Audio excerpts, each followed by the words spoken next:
Hey YouTube, KnotNatural here. Today we are going to blunt the tips of a couple of my dreadlocks, mainly to show y'all how.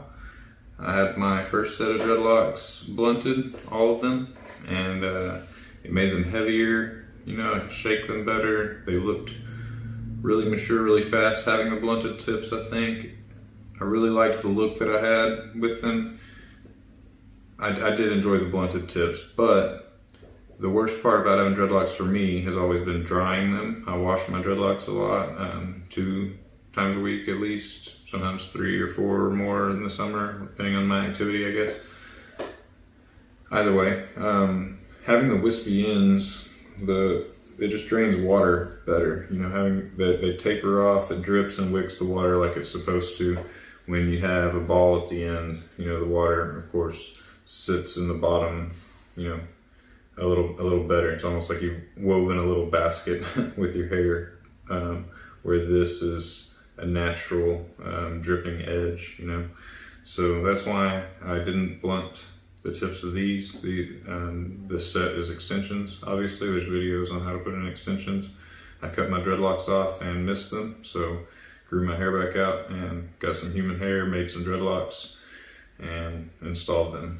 I've got some more hair, and soon I'll do some videos on different ways you can make dreadlocks if you want to order your own hair and do that.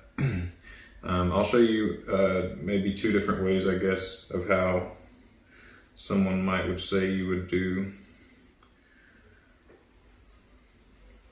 the blunted tips. I'm going to do these 2. I'm not going to do all of them. I would say if you have a lot of loose hair, it's best to go ahead and try and dreadlock it more. If you can back comb it or twist and rip it, and bunch that hair up more. I don't have a whole lot right here. This tip is actually locked up a bit on its own. It's tiny. There's a little lock here already.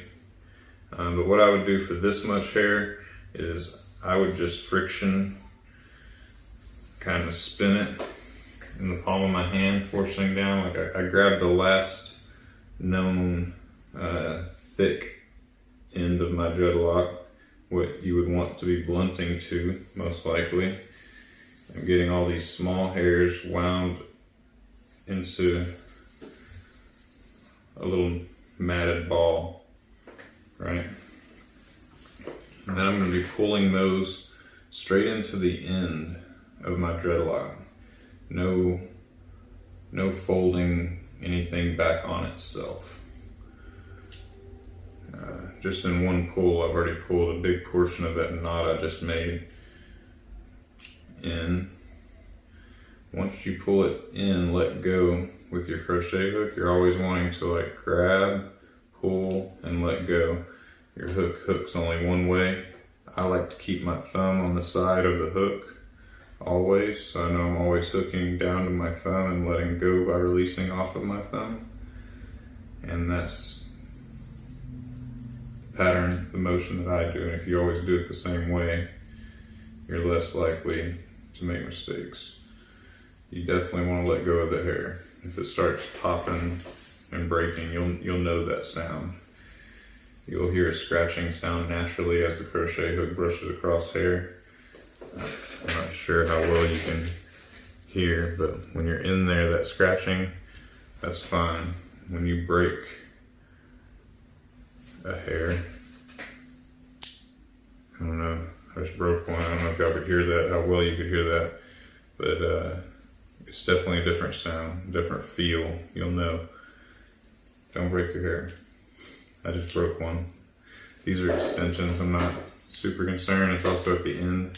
You mainly don't want to be breaking hair further up where you would be losing a portion of your dreadlock. I could even cut and trim mine and I wouldn't be sad. I didn't spend years and years growing these out. I don't think there's a problem in trimming your hair, even when you do. There's another video of my buddy trimming his dreadlocks he's had for over 6 years. They got past his waist and they were a real hassle, Can't sit down without having to move your hair. I'm already at a point where if I lean back, I gotta lift my hair out from behind myself. And that can be frustrating. Sleeping can be frustrating. I put everything in a bun on top of my head. Alright. pretty nice, rounded, blunted tip. Couple strands still sticking out. You can pay a little closer attention. It may seem like I'm grabbing pretty randomly with my hook. I've been doing this for quite a while. I've got a really good feel for it and how tight it is between my fingers, and I'm like rolling it to constantly be changing the angle, to constantly be changing the angle and keeping it, you know, in tight form. I can really feel what's happening. You'll get a feel for it. It may look like a random pull, but I'm not just. I see some videos of people that are just like, I mean, they're essentially sawing through hairs with a needle, slowly but surely chopping away at it. I'm pulling the hairs a little tighter and letting go. Pull and let go, pull and let go. Over and over again from different angles. Always want to use a crochet hook that's smaller than a 1 millimeter. I wouldn't even use a 1 millimeter. The 0.75 is good for like brand new or synthetic dreads maybe. I prefer the 0.6. The 0.5 bends too much and the ends break off. I know I've said that before, but a lot of people only see one of these videos and don't see the rest of my videos, so I like to give a little crochet hook knowledge always. People will go to Walmart and the smallest they can find is a 1 and start shoving it into their dreadlock. Usually you have to look online. This is a number 12 made by Clover. It's called the Soft Touch. Just means it has a soft pad. I really like it just being there so I can visually see which side my hook is on.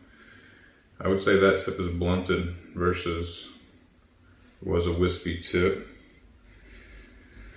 The other one that I was saying, the other way you could do it is a lot of people like actually fold the dreadlock back on itself to make a blunted tip. I find this way comes undone more because you're unnaturally folding the tip up. I'm not going to put mine in a crazy stress, but I'm going to bend all the loose wispy hairs and maybe then a little more. But if you pull that up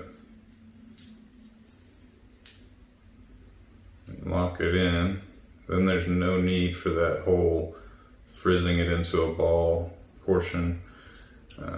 No need to back comb it or anything like that, although if the wispy ends are long enough, then you can back comb. Anytime you can add more frizz and knots to it, the better. Even if you're about to crochet it or fold it or whatever you're doing with it, the more knots, the better. Friction is good. Sleeping, rubbing, may make your hair look frizzy right now, but you're creating knots that you can't recreate. You know, with the crochet hook.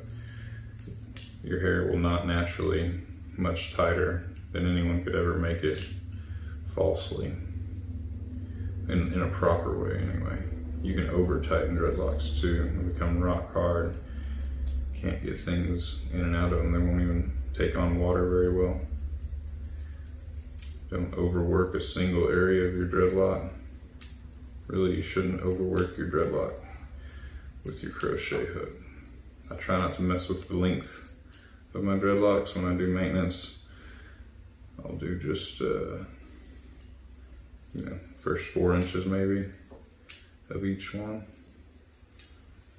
All right, so it's hard to kind of see, but rather than just pulling into the very end like I did, so in the first one I frizzed up a ball on the end and I pulled the hair straight up into the end of it. In this case, I folded the hair up and I came in from different angles, pulling those long hairs back out at different angles.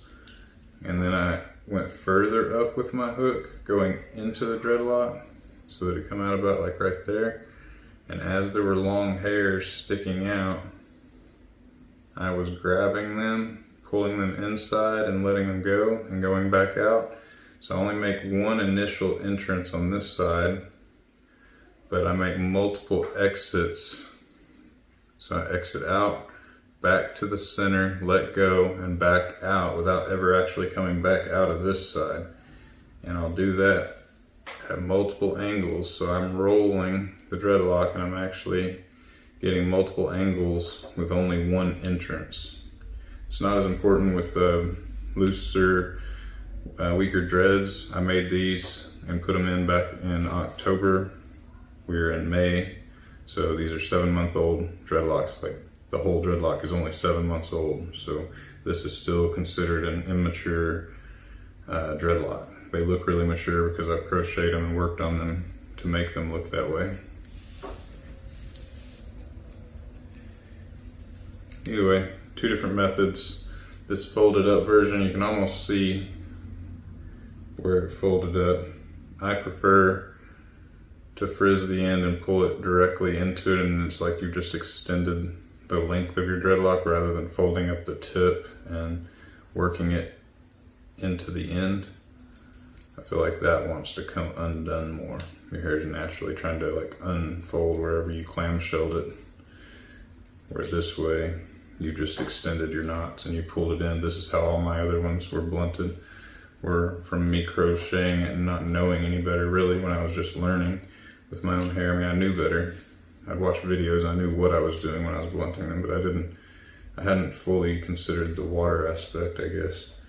I liked the blunted looks before, preferably. I thought the wispy ends were feminine when I first got them. I thought you saw more girls with the wispy ends and more guys with the blunted ends, and that was kind of my thinking on it at first, which that's not really the case. That's not how I feel now. The wispy ends give you more length. Length is good